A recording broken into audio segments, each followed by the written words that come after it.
میرے دل میری جان کا قرار، میرے دل سردیوں کا موسم ہے، میری جان کا لوگ انڈے استعمال کریں، قرار، پیر میرا لیکن ان مرشد بارے ایک کچھ بے احتیاطی کریں لوگ جن بارے جن کو خبر کا نہیں.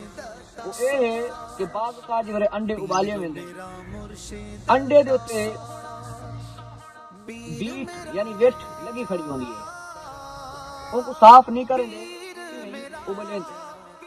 یاد رکھے سو انڈے دے جے حصے تے جتنے تے ویٹ لگی کھڑی ہے وہ حصہ ناپاک ہے، کیونکہ ویٹ جڑی ہے نجاست غلیظ ہے، یعنی ناپاک چیز ہے. کہ اگر ہن ایک پانی ابلے سن تو پانی جویں رکھے سن وہ پانی ناپاک تو برتن دا اتنا حصہ بھی ناپاک تھے. کہ اگر ایک ابالے نے تے اے پھٹ گئے پانی دے اندر گیا تو اے بھی ناپاک تے کھاون جائز والا کو نہیں. تو اے انڈے کو جڑے بندہ ابالے تا اے انڈے کو پہلے صاف کیتا ونجے اگر ویٹ وغیرہ لگی کھڑی ہے ولا اے کو ابال کے استعمال کیتا.